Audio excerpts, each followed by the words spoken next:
DNA TV మన రాష్ట్రం మన ఛానల్. భారత్ మాతాకి, తెలుగు తల్లికి, తెలుగు తల్లికి అందరికీ నమస్కారం. Honourable prime minister Narendra Modi గారు,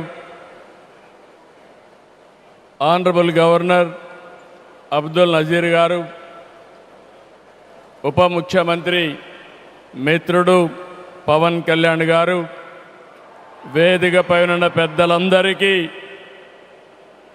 ఈరోజు అల్లూరి సీతారామరాజు ఇంటర్నేషనల్ ఎయిర్పోర్ట్ సందర్భంగా ఉత్తరాంధ్ర ప్రజలందరికీ ముందుగా శుభాకాంక్షలు. ఉత్తరాంధ్రలో కొత్త చరిత్రకు నాంది పలికేలా ఎయిర్పోర్ట్ నిర్మాణానికి సహకరించిన రైతులందరికీ ముందుగా పాదాభివందనం చేస్తున్నాను. మీరు కేవలం భూములు మాత్రమే ఇవ్వలేదు, ఉత్తరాంధ్రకు బంగారు భవిష్యత్తు ఇచ్చారు. నేడు ఉత్తరాంధ్రకి ఇంటర్నేషనల్ ఎయిర్పోర్ట్ వచ్చింది. ఉత్తరాంధ్రకి అంతర్జాతీయ ఐటీ దిగ్గజం గూగుల్ వచ్చింది. ఉత్తరాంధ్రకి ప్రపంచ స్థాయి స్టీల్ కంపెనీ ఆర్సీఆర్ మిత్తల్ వచ్చింది. ఇంకా ఎన్నెన్నో. ఇవన్నీ ఎలా వచ్చాయి? ఒక్కసారి మీరు ఆలోచించుకోవాల్సిన అవసరం ఉంది. 2 ఏళ్ల క్రితం విధ్వంసమైన రాష్ట్రం. ఆ రోజు నేను, పవన్ కళ్యాణ్ గారు, నరేంద్ర మోడీ గారి నాయకత్వంలో మీ అందరికీ ఒక హామీ ఇచ్చాం. రాష్ట్రాన్ని పునర్నిర్మాణం చేస్తామన్నాం, నిలబెట్టుకున్నాం. మోడీ గారి చేతుల మీదుగా ప్రారంభించుకున్న ఎయిర్పోర్టు ఉత్తరాంధ్రకు ఒక మణిహారం. నేను అందుకే పదే పదే చెప్తున్నాను, ఉత్తరాంధ్ర కళలకు రెక్కలొచ్చాయి. ఎర్ర బస్సు రాదన్నారు, ఎయిర్ బస్సు వచ్చింది. అవహేళన చేసిన వాళ్ళు అడ్రస్ లేకుండా పోయే పరిస్థితికి వచ్చారు. ఆ రోజు ఎన్నో ఈ ప్రాంత ఆశలని, ఆకాంక్షల్ని తక్కువ చేశారు, అడ్డుపడ్డారు. అన్ని అధిగమించాం. అద్భుతమైన ఎయిర్పోర్ట్ ఈరోజు నిర్మాణం అయిందంటే ఇది ఉత్తరాంధ్రకి గర్వ కారణమని మరొకసారి విజ్ఞప్తి చేస్తున్నాను. కొత్త ఎయిర్పోర్టు మన్యం వీరుడు అల్లూరి సీతారామరాజు పేరు పెట్టుకున్నాం. పేరు తలుచుకుంటేనే గుండె ఉప్పొంగుతుంది.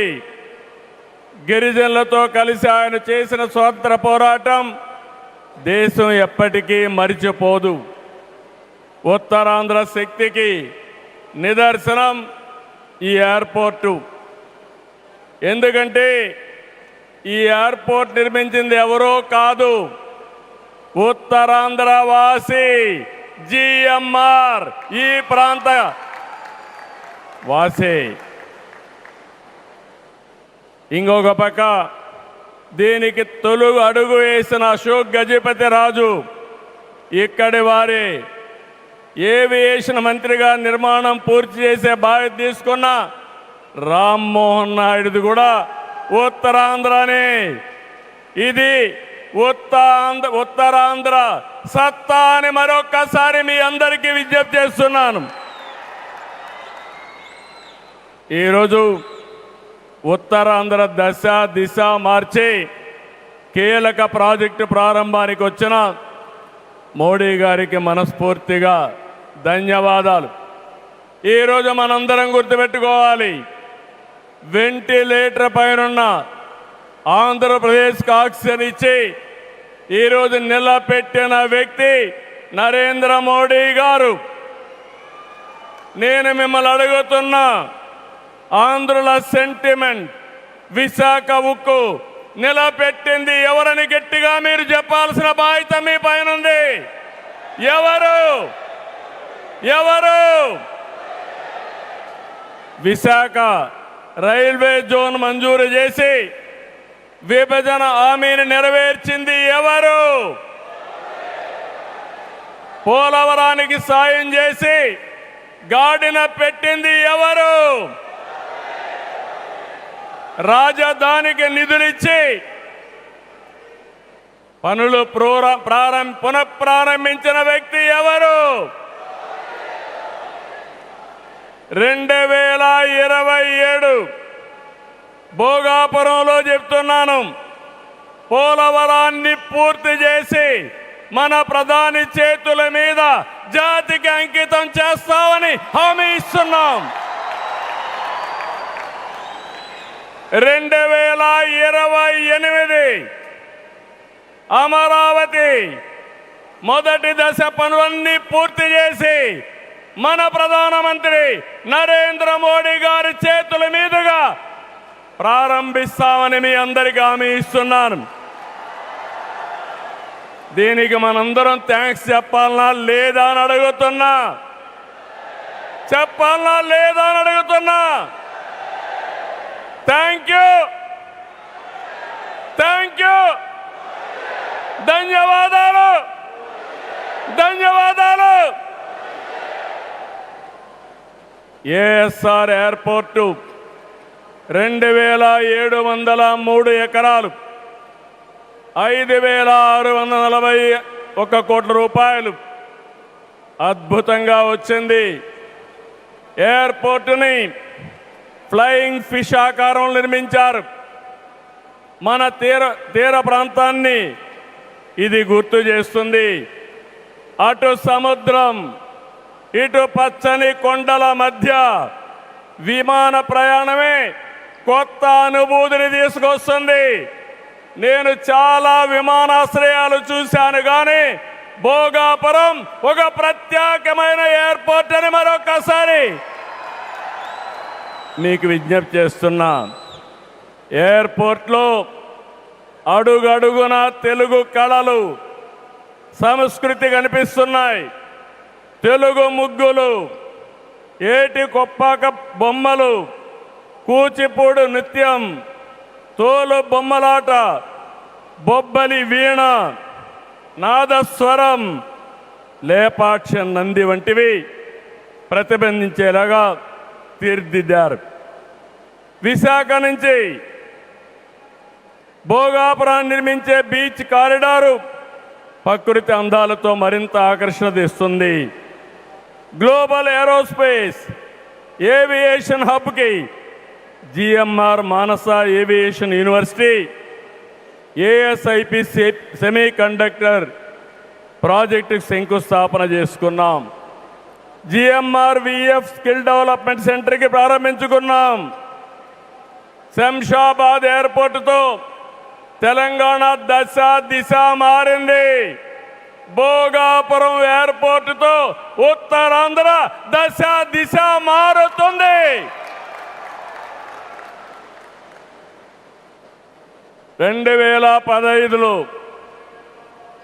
ఆనాడు ప్రధానమంత్రిగా ఉన్న నరేంద్ర మోడీ గారి నాయకత్వంలో ప్రకటన చేశాం. 19లో అనుమతులు తెచ్చి శంకుస్థాపన చేశాం. భోగాపురానికి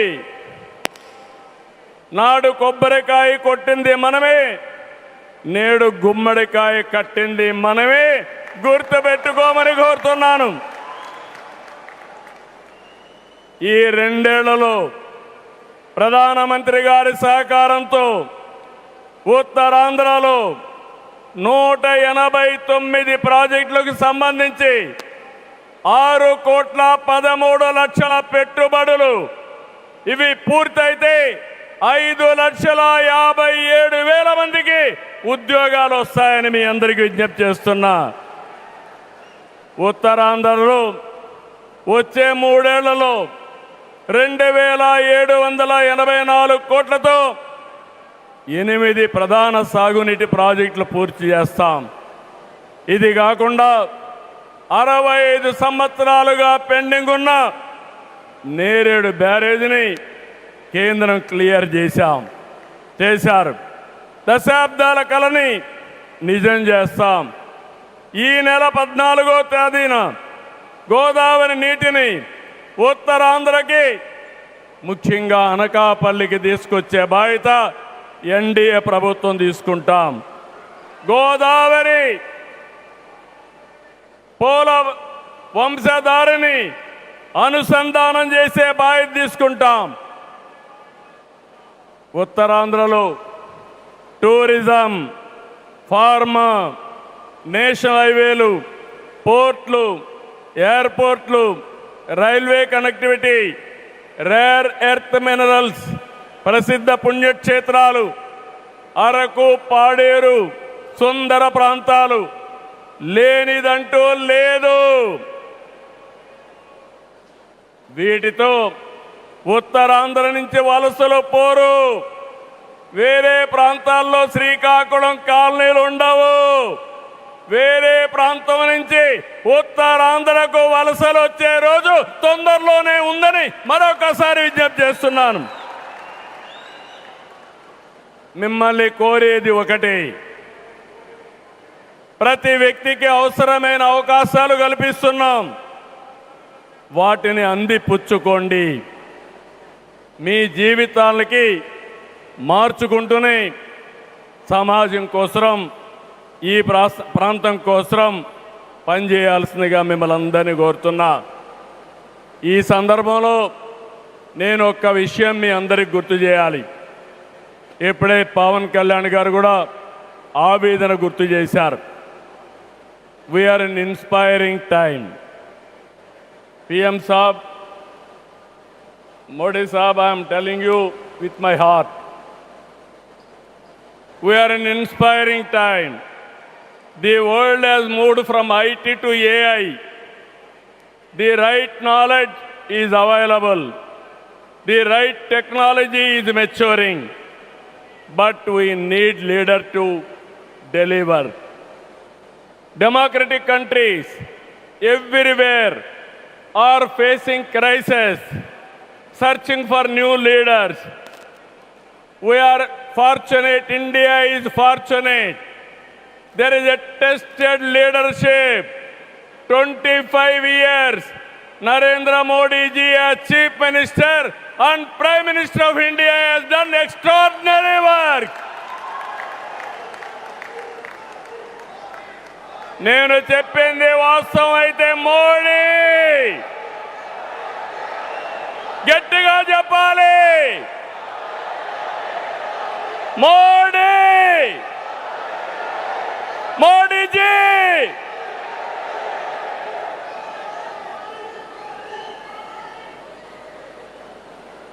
He is the only one leader in the democratic world with the knowledge, the technology and the ability to carry 144 crore people and make this nation forward.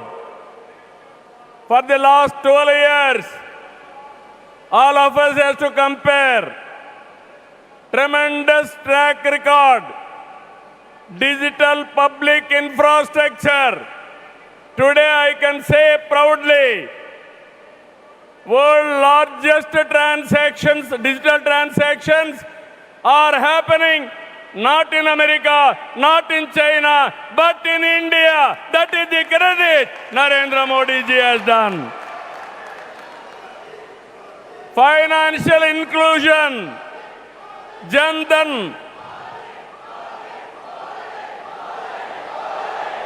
Yes, Modi. Louder. Second, financial inclusion. Ordinary man, JAM. It is a historical moment. Without corruption, any benefit is going to the last mile, that is DBT. Nowhere in the world, in India it has been established. Infrastructure, you have seen Bhogapuram, like this so many airports. national highways, I can say proudly, nowhere in the world our national highways can beat. Railways, yesterday, high-speed trains are coming. And also, green hydrogen train has come in India. First time, that is what Narendra Modi ji. Ports, metros, green energy. Nobody dreamt 500 gigawatts of green energy. Surya Ghar. And also, he promoted green energy like anything. GST is a breakthrough reform. Welfare, every poor person house, Ayushman Bharat, LPG, JJM, through JJM, every home he wanted to give tap water. GDP, wealth creation, from 11th place, he brought it to 4th place. That is the pride. National defense and also security. There is no Naxalism, no terrorism. Under his leadership, we are all safe. Foreign policy, one of the best foreign policy. Every country is shocked to hear that. Space, science, technology. If we talk anything, I have seen in my past 5 decades career. 1978, I became first time MLA. 1980, I became minister. First time, I have seen a leader with clear clarity. Always, he works with a single agenda, nation first. I am asking one thing, how many leaders with dedication they have worked? In my experience, only one leader, that is Narendra Modi, has done extremely good work.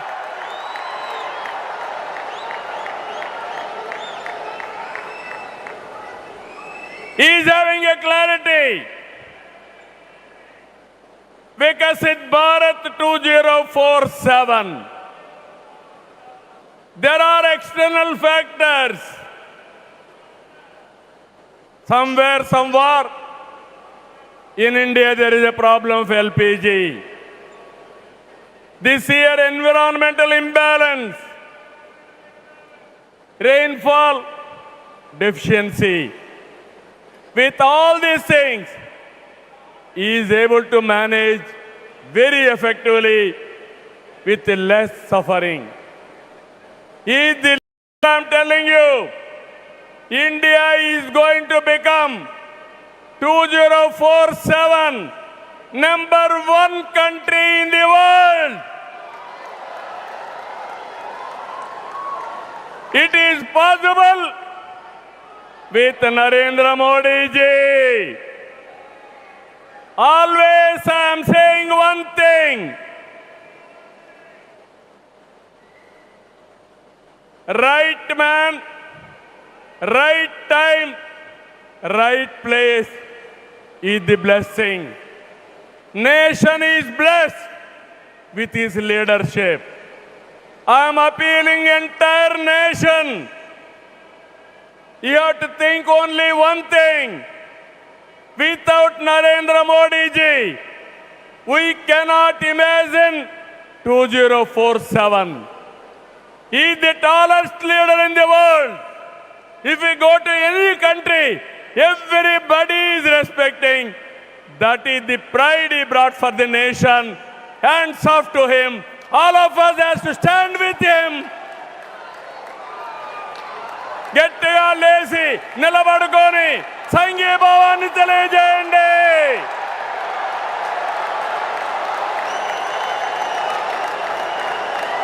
గట్టిగా